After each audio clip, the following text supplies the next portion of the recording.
action. And we are live at the lab. Jordan Moore and John Jackson, joined now by Jordan McLaughlin, the sophomore point guard, one of the two for this Trojan team, set to make his first appearance in March Madness, the NCAA tournament coming up on Thursday for USC. This segment of Trojans Live is brought to you by Allstate. The Trojans are in good hands with Jordan McLaughlin. You know, J-Mac, I was watching you up there at the press conference yesterday after everything was announced, and Julian told a funny story about how he arrived here as a freshman, and they said, you know, everybody write your goals down, and his was to win the national championship right away. And then, of course, they finished dead last in the league, and he realized, okay, maybe I was a little naive. The funny thing about that to me was you're the one that joined up on that team that finished dead last. So, you know, what did you see? What did you have in mind when you committed to a team that clearly was working its way from the bottom up? I had a dream like it is right now. You know, we wanted to compete and become the team that would make a tournament and be able to make a run in the tournament and hopefully, you know, win an NCAA championship. That's every kid's dream. And I believe what Andy Enfield and Tony Bland and Jason Hart and all those guys pitched to me, and I truly believe it, and it's really coming into play right now. You know, Jordan, we talked about earlier in the year how the team was very young, but a lot of guys that were hungry and wanted it and were great players in high school, of course. At what point during this season did you realize that you guys were good, like, you know, really good to make the step that you've made now to go to the tournament? I think we realized early, you know, when we came out, we won, I think it was like the first 6 games, and we beat a top 25 team in Wichita State, and we knew we could compete with the best of them, and just everybody's fierce competitors. And, you know, after last year, compared to this year, we hated losing. You know, in the locker room after losses, we would just sit there and think like, man, we could have won that game, and we tried to figure out what we did wrong and what we could have did better, and it just shows how much the improvement is showing already. You know, the engine to this team, at least in my opinion, is this two-point guard system and you and Julian Jacobs playing together. And for a lot of people, it wouldn't have worked. You probably spent your whole life since you were, I don't know what age, on the basketball at all times. I mean, you know, that was your job, and now you've shared that role with Julian.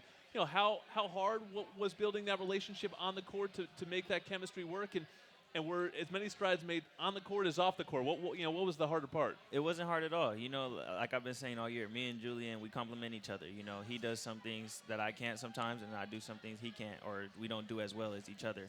And so what Coach Enfield pitched to me was he showed me how the last couple of teams that have won NCAA championships have had a two-guard system, you know, UConn, Kemba Walker, and Shabazz Napier, and the Louisville guards and all them. So I saw that vision, and, you know, we're putting it into play right now with the two-guard system with me and Julian. Theoretically, one of those things that Julian can do that you can't do is he can really jump. But, J-Mac, I don't know what got into you. I don't know if you were wearing pumps or something for that game in the Pac-12 tournament. All of a sudden you're blocking shots on the weak side. You're going up for dunks. Yeah, every once in a while I got to step in the phone booth, put on a cape, jump on the trampoline a few times. But, you know, I mean, I kind of like save my athleticism depending on certain plays, but, you know, I try to show it every once in a while. You know, how much have you guys gone over Providence to this point? I mean, how much do you know about them, and, you know, what kind of scouting report can you give us? We didn't know about much. I mean, we know about the guard, Chris Dunn. He's an NBA draft pick. And also, I know the guard, the forward, Ben Bentil. I played with him and against him in a couple of camps before I got to college.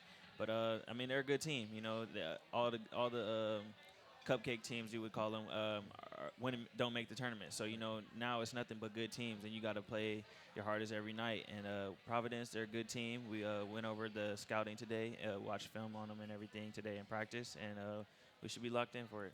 Yeah, how much film do you watch in preparation for a game like this? How much you really rely on the coaches to do that work for you and narrow it down into a scouting report? Well, I mean, the coaches, they give us, it's like they're giving a test, and they give us the answers to the test. And depending on how much we focus and lock in on the film and the game plan is how good we score on the test, basically. Yeah. So it's really up to us. They do all the work, showing us the plays and everything.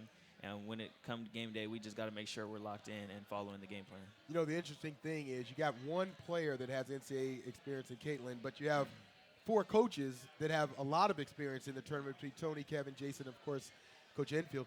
You know, how much can they share with you?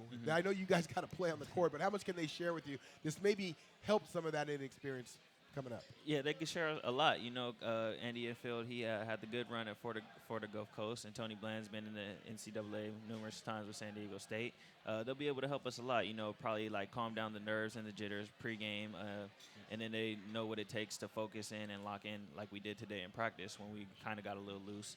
And so they made sure they stopped practice and talked to us and slowed us down and everything. And then Caden has to do the same thing while we're on the court, bring us together in huddles and tell us what we need to do and what doesn't need to happen and stuff like that.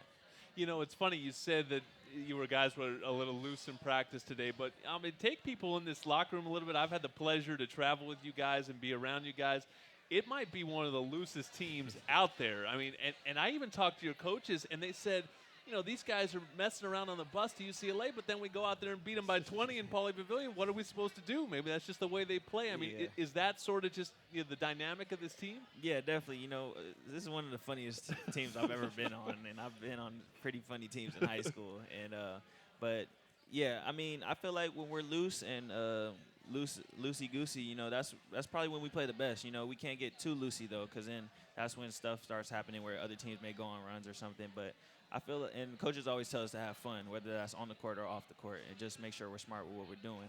But I think, us joking around and stuff, I think that helps us a lot.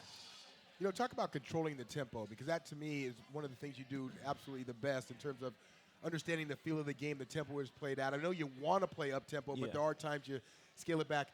Is that sort of a feel by you? Is it input by the coaches? What sort of sets the tempo for this team? It's everything. Like you said, we want to play fast. Everybody wants to play fast. Everybody wants to just run up and down, go, score as many buckets as you can. But there's points where I see when maybe the bigs are tired, so you don't want to keep running them and have them commit fouls on defense or something and get them in foul trouble early. Or there may be a point in time where the opposite team goes on a run. And so you got to slow the ball then, and then you can't just keep running up and down where if we're turning the ball over, we got to slow it down and set up offensive play and get the best shot for us. Last one, J-Mac, what do you think will be the difference on Thursday? Probably just making sure we're locked in and focused on the game plan. We can't get away from the game plan or getting away from Trojan basketball. We got to make sure we're locked in on defense, because that's where our offense really starts, is on defense. Once we get stops and get rebounds and run in transition, and they're not allowed to set up their defense, that's when we get a couple of easy ones. Well, we're all excited to watch Trojan basketball on the big stage. Looking forward to watching you in your first NCAA tournament. Can't wait. Thursday night again, everyone. The game's on TBS, 9:50 p.m. Eastern time. Tip is approximate 6:50 p.m. here on the West Coast. Forget 2 points for safety. Try up to 20%, because with Allstate safe drivers with a good driving record can save up to 20% on car insurance with a distinguished driver discount. That's on top of other discounts, so don't wait. Call the Tyler Cross Allstate Insurance Agency today. JJ and I are coming back on Trojans Live to break down this matchup between USC and Providence. It's March Madness on Trojans Live.